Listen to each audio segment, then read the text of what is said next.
Melepas makhluk hidup. Video ini akan menjelaskan tentang tujuan dari melepas makhluk hidup.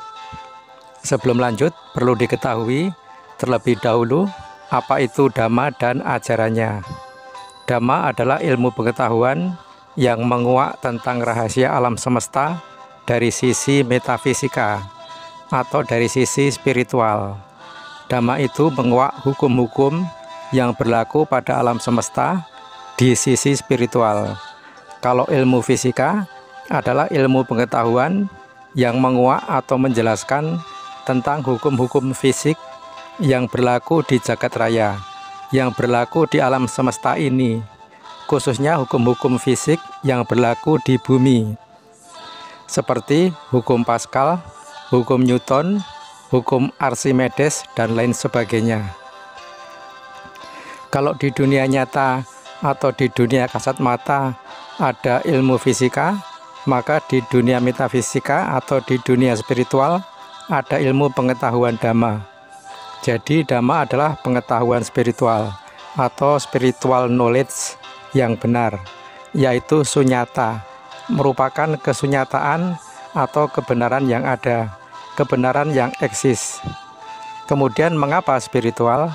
Karena pengetahuan dan praktek spiritual itu perlu dimiliki dan dilakukan oleh insan manusia demi menyelesaikan misi kehidupannya hingga dicapainya tujuan akhir dari kehidupan yang bersangkutan. Pokok-pokok pengetahuan atau pokok-pokok ajaran Dhamma itu antara lain adalah adanya 4 kebenaran mulia, adanya hukum 3 corak umum atau 3 corak universal, adanya 12 mata rantai sebab musabab yang saling bergantungan, adanya hukum karma, dan adanya pengetahuan atau ajaran tentang jalan mulia berunsur 8. Melepas makhluk hidup itu merupakan praktek dari jalan mulia berunsur 8 di unsur yang kedua, yaitu unsur pikiran atau niat yang benar, yang mana antara lain adalah meliputi pikiran atau niat yang penuh dengan cinta kasih dan lembut, pikiran tanpa kekejaman, yaitu pikiran yang penuh dengan belas kasihan atau welas asih. Di saat banyak orang sibuk mengambil ikan dari kali atau dari laut, ternyata ada sekelompok orang sibuk melepas ikan ke kali. Ada apa gerangan? Apakah mereka adalah para pecinta lingkungan hidup yang sedang beraksi? Apakah mereka adalah para pejabat pemerintah yang sedang melakukan kegiatan seremonial tabur benih? Atau apa? Pelepasan makhluk hidup yang dimaksudkan di sini, misal melepas ikan atau melepas makhluk hidup lainnya yang dilakukan oleh pemeluk ajaran Dhamma, disebut sebagai Fang Sheng.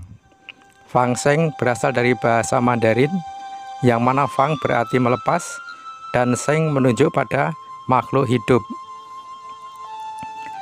Dengan demikian, Fang Sheng memiliki pengertian yang sangat gamblang, yakni melepaskan makhluk hidup ke habitatnya masing-masing agar mereka mereguk kembali kehidupan alam yang bebas dan bahagia. Dhamma adalah ajaran yang sangat menghargai kehidupan. Setiap makhluk hidup sekecil apapun adalah sama berharganya dengan diri kita. Dhamma mengajarkan bahwa tidak ada seorang pun yang berhak mengakhiri kehidupan makhluk lain dengan alasan apapun. Dalam kitab suci Tipitaka bagian Anguttara Nikaya Tiga Romawi nomor 203, Guru Agung mengajarkan 5 aturan moral atau 5 sila yang dikenal dengan Pancasila Buddhis. Kelima sila tersebut adalah bahwa seorang penganut atau praktisi Dhamma bertekad melatih diri untuk menghindarkan diri dari 1. Perbuatan membunuh makhluk hidup, 2. Perbuatan mencuri, 3. Perbuatan asusila, 4. Mengucapkan ucapan yang tidak benar, 5. Meminum minuman yang menyebabkan turunnya kesadaran. Fang Sheng adalah praktek nyata dari sila pertama, yaitu melatih diri dalam menghindari pembunuhan makhluk hidup. Sila adalah aturan moral yang dijalankan oleh penganut ajaran Dhamma. Aturan moral ini bukanlah perintah atau larangan, karena asas dari ajaran Dhamma adalah kebijaksanaan. Tathagata Sakyamuni, sang guru agung, tidak pernah menerapkan larangan atau perintah dalam ajaran beliau.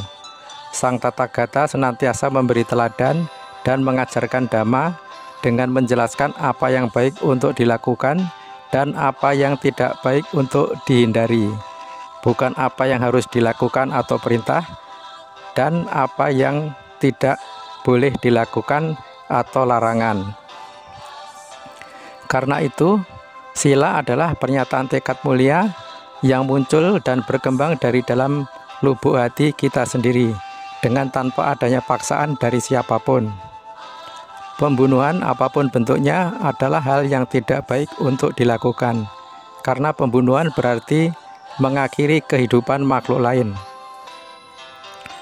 Jika kita sebagai manusia memiliki hasrat untuk hidup, serta tidak ingin kehidupan kita diambil, demikian juga yang dirasakan dan diinginkan oleh makhluk lain. Hal ini tidak dapat dipungkiri, tapi mungkin kita berusaha mengingkarinya dengan mengutamakan kepentingan diri kita sendiri di atas kepentingan makhluk lain. Keseluruhan ajaran Dhamma itu dapat dirangkum dalam sebait syair yang indah yang tertulis dalam Dhammapada 14 Romawi nomor 183, yang terjemahannya adalah sebagai berikut. Janganlah melakukan perbuatan jahat, perbanyaklah berbuat kebajikan, sucikan hati dan pikiran. Inilah inti dari ajaran Tathagata.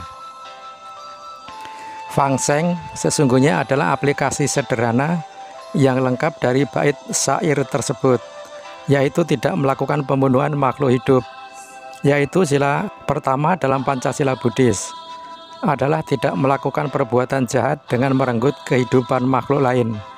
Bahkan setelah melepaskan diri dari melakukan kejahatan pembunuhan makhluk hidup, lebih jauh lagi adalah dengan memperbanyak berbuat kebajikan, yakni membebaskan makhluk-makhluk hidup yang menderita.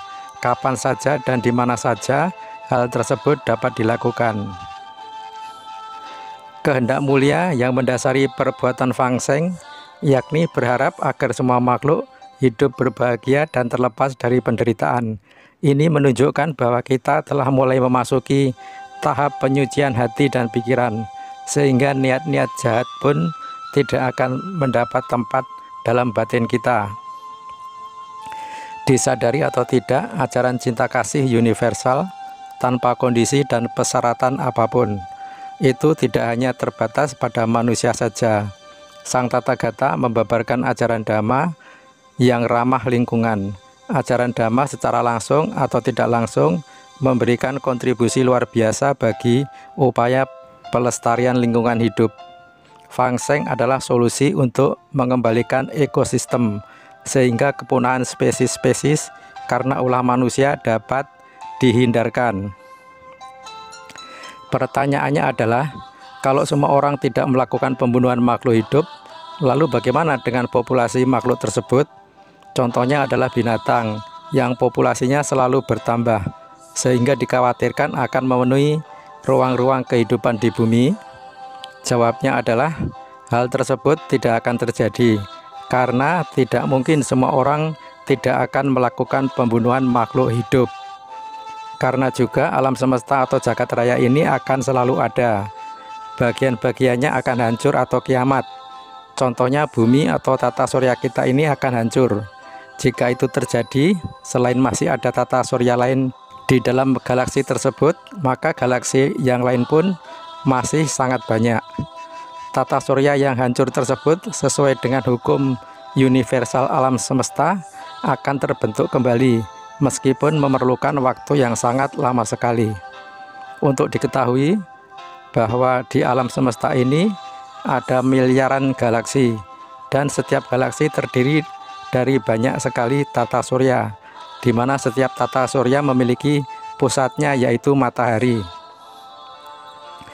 Dalam jagat raya ini selalu ada dualisme yang selalu berlawanan. Contohnya adalah ada siang hari, ada malam hari, ada lahir, ada mati, ada keras, ada lembek, ada air, ada api, tata surya yang kiamat akan terbentuk kembali, dan lain-lain dan lain-lain. Demikian seterusnya. Tidak ada yang kekal. Yang kekal itu adalah perubahan. Eksistensi alam semesta ini setiap saat selalu berubah. Tidak ada awal dan tidak ada akhirnya. Yang tidak berubah-ubah itu adalah nibbana. Nibbana itu kekal, tanpa awal dan tanpa akhir juga. Karena nibbana itu bukan fenomena, bukan bentukan, bukan entitas. Selain itu, sebagaimana kita ketahui bersama, masyarakat di dunia ini pada umumnya meyakini bahwa ada Tuhan Allah yang sifatnya kekal abadi, tanpa awal dan tanpa akhir juga. Nah, Bapak, Ibu, Saudara, dan Saudari, demikianlah uraian video ini yang berjudul Melepas Makhluk Hidup dengan tambahan uraian lain yang terkait. Semoga video ini bermanfaat. Sampai bertemu kembali di video lain di channel ini yang selalu diupayakan berisi pengetahuan yang menarik dan berisi hiburan sehingga ada manfaatnya. Akhirul kata, semoga Anda semua berbahagia. Bye-bye.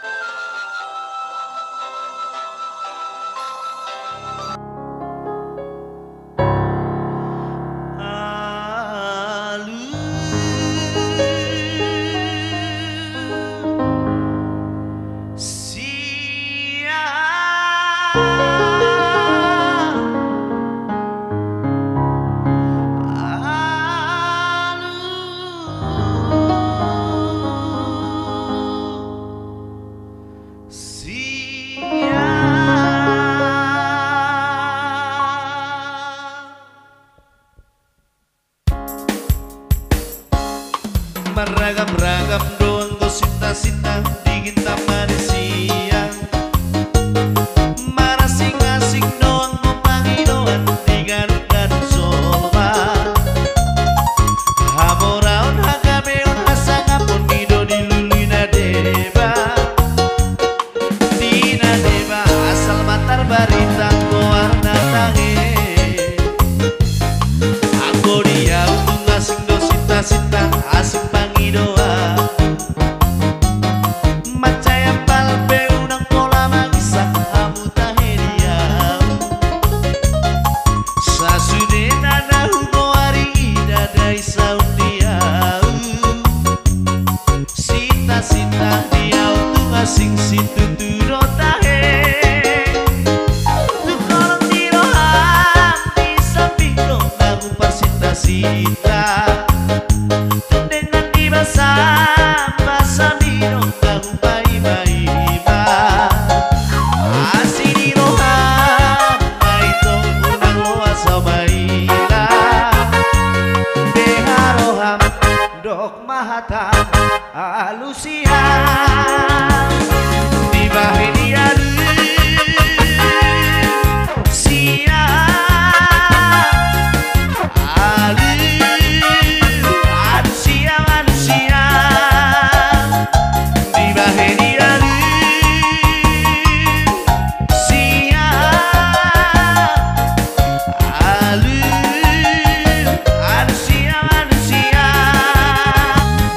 ragam-ragam doang gosip-sita di taman siang. Marasing-asing doang ngompangi doang digaruk-garuk solma. Hamoraon hagameon hasangapon nido diluluina deba. Dina deba asal matar barita warna tange. Aku dia untuk ngasing dosita-sita asing pangidoa. Macaya palpe unang pola magisak hamu tahedia. Sasudena na hugo ari idadai saudia. Sita-sita dia untuk ngasing situ turo tahe. Tukolong diroham di samping dong nagu persita-sita.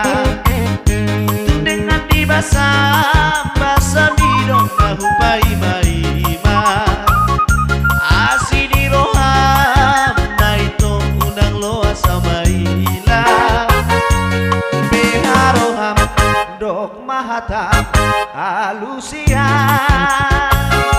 di bahenia sia alusia alusia di bahenia sia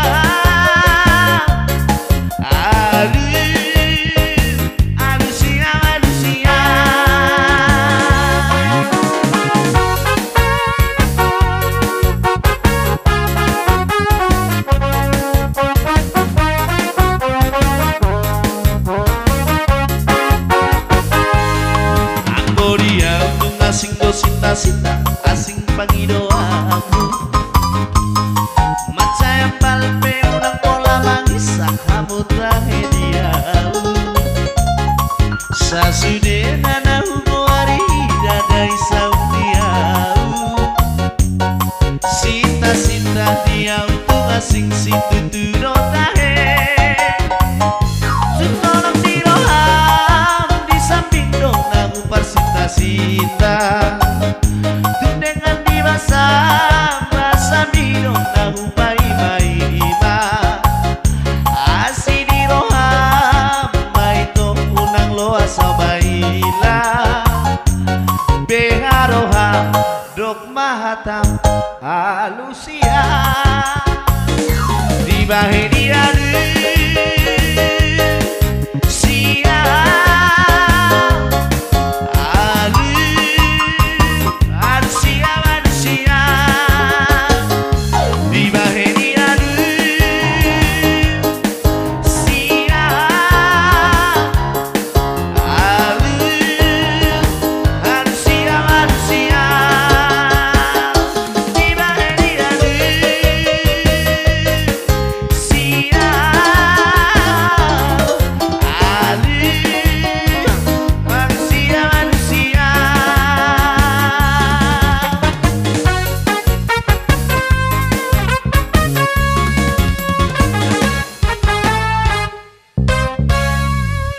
si mana tua tua tua bah halo sa pa wa he no